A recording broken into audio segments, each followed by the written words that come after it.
And gals, Jim back here. You're probably getting tired of me this evening, but there's a little bit more of that green, and now it's getting a little bit darker. You can kind of see the green shade and stuff, and it's not so much popping out as white like it was. But I got a couple other things I forgot about. I've been wanting to do this in a video, one of the last couple of videos, and I didn't want to make an extensively long video, so I figured I'll make another video tonight before I call it finished for the evening. And just some information in general about acrylic paints and some more information on some spray paints and stuff. I was talking about the Rust-Oleum, it's called Hunt Club Green, and that's the green right there. You know, like I said, it's going to be darker than the Tamiya XF26, but it'll work out okay. And another green that's close to this green shade, but it's a brighter green, is called Leafy Green. It's made by Rust-Oleum too. But I just thought I'd share that. And also, there's something that popped up into my mind. For the darker green, if you don't like if you don't use an airbrush and you want to go with spray cans and stuff, for the XF26 you can substitute that with this is TS9. It's called British Green. It's a spray can, it's a lacquer. You can mix lacquers and paint acrylics over them if you want, but it's actually a darker green than the FX26. It's more of a green, where this is more of a darker, like a forest green would be. But you can get by with that too, and all that. This is a gloss. They don't have it in flats, so. But I just thought I'd share that with you too. Also, this is on the left. That's your XF26. I'm starting to mix it already for some highlight colors. I told you they mentioned on the instructions for weathering to use a JA green, which is your XF13. They show it on the box, the little paint color bar on there. They show it as a green that's so dark it's almost black. Well, it's a lot lighter than the XF26. So that's, like I said, that's another one of the discrepancies I had. You may be able to use that for your medium color if you lighten it up a bit. Another two Tamiya paint colors that you might want to be able to use, if you don't want to go through a whole lot of extensive mixing. This is XF73. It's called a D green, whatever the D green stands for. I have no idea. It's more like a drab olive type green, but you might be able to substitute that for your medium color on there. And also for your lighter color, which you still might have to tone down, or even for your medium color, but it's going to be a little bit brighter. This is XF71. It's called Cockpit Green, LM in parentheses. So I just thought I'd share that, for guys that might not want to paint it, or you don't have to be spot on like I'm trying to get, or something like that, or you want yours just to be different colors of green and stuff.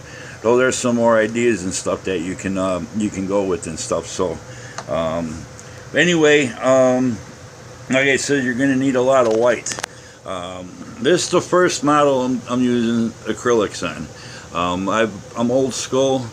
I'm 60 years old. I've been building models for a lot of years. I've always relied on Model Master enamels. I've always had good luck with them on everything.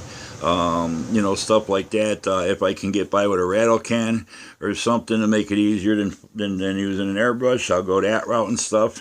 But this is the first time I'm using strictly acrylics throughout, and I'm not afraid to experiment.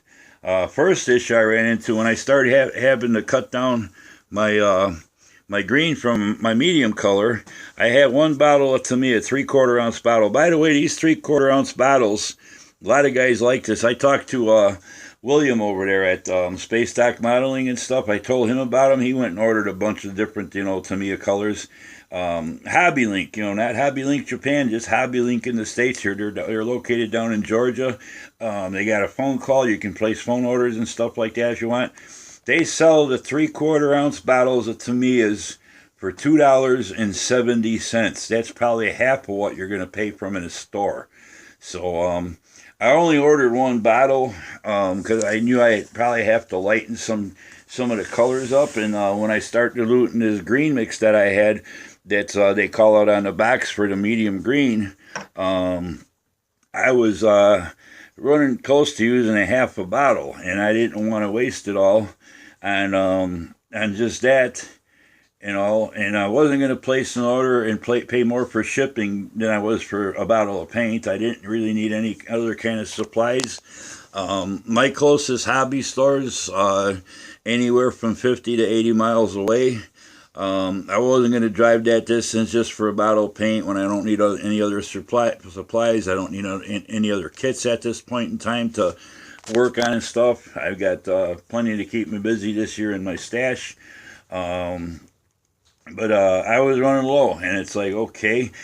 Somehow, months back, I accidentally, when I was at Hobby Lobby, I accidentally, instead of enamel, I guess they had this jar of acrylic, Model Master flat white acrylic, mixed in with their enamels. And I grabbed 2 bottles of white thinking they were both enamels, didn't check them in the store. Got home and noticed, okay, it's got a different label. Oh, that's acrylic. Wow. This was way before I even got this kit. So I had it sitting around. So I experimented. Now, Tamiya paints, they contain isopropyl alcohol and ether. They don't say what percentages of each, but that's it. Model Master acrylic, the Tamiya is mainly alcohol based. Model Master acrylic is more of a water base. It doesn't contain alcohol. It does contain ether. When you open up a bottle, to me, you smell it. It's like whipping a bottle of alcohol. When you open a bottle of Model Master, my best description, it smells almost like a bottle of Elmer's glue. So, but I was curious. So before I went all out, I experimented because I needed some white to cut down my green. Like I said, I didn't want to waste all my Tamiya in case things didn't work out. So I mixed the Model Master, a small amount, with a small amount of Tamiya acrylic. And it is compatible. You can mix it. The only thing you're going to have to do, since this isn't as thin as Tamiya, you're going to have to thin your paint a little bit more because it's going to turn the Tamiya a little thicker. But it mixes well. I used it extensively for my two lighter shades of greens. No problems. It doesn't separate when you airbrush or anything like that. It doesn't even separate. You shake the bottle, it stays mixed. It doesn't separate. Basically, your alcohol just comes up to the bottom and your paint pigment settles to the bottom of the bottle. But it does work. Nice thing about that, I knew I was going to need more white, so I ran my local Hobby Lobby, which is only about a 25-minute ride, and I picked me up a few more bottles of the acrylic white Model Master. But I thought I'd share that with you guys out there because I know I asked a couple of questions. I think I talked to Chris at Classic Plastic, asked him if you could mix the 2 brands. He wasn't too sure because they had different, similar but not the same, bases to them. But I did try it, and I was successful at using it. It works great. Lastly, another thing I talked to William over there at Space Stock Modeling about. We talked quite a bit up and back and everything, got to be good friends. And I'm in the Midwest in Illinois, and he's all the way up there in California. So we got to watch, the time zones and stuff, the difference when we call each other and all that. But we got to be good friends. He's a terrific modeler and all that stuff. So, but also, since to me is basically it's a alcohol base. I know a lot of guys say that you got to use Tamiya thinner, this and that. I think I don't know. I never, like I said, this is my first time using acrylics thoroughly throughout a whole entire model. Other than that, I've always relied on the Model Master enamels and stuff. I'm old school. So I'm used to thinning paints with thinner, enamel thinner, lacquer thinner, stuff like that. But when it comes to acrylics, it's a little bit different. I know if you use the, craft type acrylics, you can mix them with windshield washers, stuff like that. But that's not, those are more of a water base, where this is an alcohol base. So I decided, I think what you get, a 3 or 4 ounce little bottle of Tamiya thinner for like $8 or $9 or something.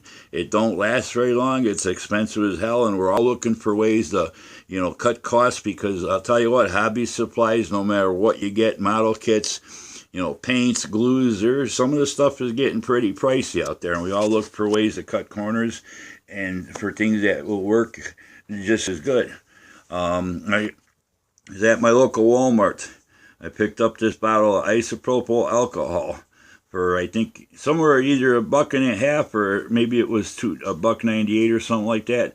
But it's a 16-ounce bottle. As you can see there, it's a good sized bottle. I experimented with it, worked fine. I basically thinned my paint 50-50. You know, whatever, the equal amounts of paint, equal amounts of alcohol. Now they got 3 different versions. This is isopropyl alcohol, 91%, 9% purified water. Think another one they had was 51% isopropyl alcohol, and the rest was purified water. Then they had it was either 9 or 19% isopropyl alcohol, and the rest was purified water.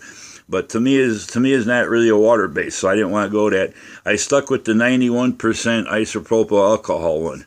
I came home. I was kind of hesitant at first, but I did a little bit of sample mix and everything. Fired it through the airbrush, and it worked fine.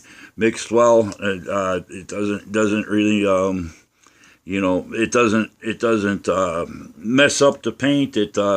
As far as separating while you're spraying or something. So and like I says, for as much as maybe $2 for a big bottle like that, that'll probably last you a lifetime, compared to that little Tamiya bottle for an arm and a leg. I just thought I'd let you know it does work. I've been using it extensively on this model within my paints. Haven't had any problems. I don't have any adhesion problems. I paint my model. I usually let the paint cure. When I was using enamels, I'd let it cure overnight, 24 hours, you know, pretty much most of the time. With this, I'm just going, you know, I might finish up my paint work for the evening, catch a couple hours of TV, go to sleep, wake up the next day, and do some more paint work and stuff. So it's not quite a full day. It might be like, you know, 10, 12 hours and stuff, but I've been laying down masking tape. It hasn't pulled any of the paint up. Everything's adhering real nicely and stuff. So I just thought I'd share that, another little bit of that information with you guys. You can get away with this. It works great. The reason I went with the 91% with only the 9% purified water, because it doesn't say anything about water in here. You might be able to use a little bit less with the Model Master. I haven't tried the Model Master straight out of the bottle. This is probably more, like I says, it's ether. Both of them have the ether, but this doesn't have any alcohol. You might be able to thin this with water. I'm not sure. I'm not probably gonna be doing too much with the acrylics. I mean, I still got plenty of enamels, and for what I got coming up ahead of me as far as paint goes, it's going to be mostly enamel work and stuff, and you know, because that's what I got on hand. I'm not just going to go out and start buying all acrylics and let my Model Master paint sit there and start drying up on me and stuff. You know, eventually down the line I might switch over, and you know, once I use up all my enamels, where they're available for different projects I got, and then I might start going strictly with acrylics. But for the time being, this model's all acrylic work. So but yeah, it's something I just thought I'd share with all you guys out there. I know I see a lot of videos, guys asking questions, what's the best thinners for the acrylics, this and that. It seems like everybody always points to the Tamiyas. This does work. So just want to share that with everybody. Hope it's helpful information. Thanks for watching. Hopefully the different paints that I showed you guys, for those that don't want to use an airbrush or don't want to go through as much mixing of paints, and or you know, don't mind if their model's a little bit darker or lighter, or maybe brighter or deeper tones or something. Hopefully all that paint, the different paint options you guys can use to get you close and stuff, is fine. Another thing I mentioned, I running low on that roll of masking tape. I do have more on hand, but that's something I always got, because pretty much everything you build takes some masking tape here or there. But somebody left me a comment about when I was talking about the paint colors. They said, well, somebody makes paint masks, so you should get the right colors. Paint masks don't have nothing to do with the colors of the paint. All paint masks are, it makes it easier for you. It's another expense that you might have to, go and put out of your pocket, which might cost more than a roll of masking tape. I don't mind masking models. I've done it all my life. It's not that hard for me to do. This model is pretty easy to mask. It's just time consuming, but it's not difficult to mask off all the different panels. But somebody says a paint mask, you should get the right colors no matter what. No, they thought the paint mask had something to do with the colors of the paint. Yeah, it does. You're masking off with something that's already pre-cut. You just peel it off the backing and stick it down in the model. You don't have to go through the masking and cutting with your X-Acto around all the edges and stuff like that. It's just another way of masking off the different areas that you don't want to get paint on. They don't have anything to do with what colors you're using and everything. So I just want to make that point clear to that gentleman if he should be watching. I wasn't offended by it, but you kind of had the wrong idea about what paint masks actually were. And I know when I went over to your YouTube channel, you didn't have anything. You don't even build models or nothing. So, I tried to give you a comment to give you some information so you knew what paint masks were for and what the different colors of paint mixing and stuff like that was. So, hopefully it helped you out too. So, till the next time, this is the last video for today. Probably for a few days or whatever, but till the next time, thanks for subscribing. Thanks to all the new subscribers. Thanks for all your comments. Thanks for hitting the like button. Thanks for watching all these videos and all that. And hopefully a lot of this information helps out beginners as well as seasoned modelers and stuff. And like I said, using these acrylics, I'm learning a lot about what I can and can't do. I'm learning about different things that I can use rather than just hobby products to tin them and stuff like that. I'm learning a lot of stuff too as I go, because like I said, I'm old school. This is the first time I'm using acrylics throughout. I've used them in the past, maybe for a little detail part that maybe only needed a little dab with a brush or something, but as far as airbrushing and stuff, I'm having a lot of fun learning as I go, seeing how nice they are to work with. They're a lot easier to clean up than enamels and lacquers and stuff like that. But other than that, that's gonna be it. So till the next time, you guys all take care. Everybody have a great weekend, being it's Friday evening out by me. Hope you guys all have a great weekend. Hope the weather's warming up by everybody, because I know a lot of us guys that talk together, we all live in the Midwest, and it's been a pretty nasty last couple months and stuff. But hopefully everybody has a great weekend, and we'll see you soon. Till the next time, take care. Bye.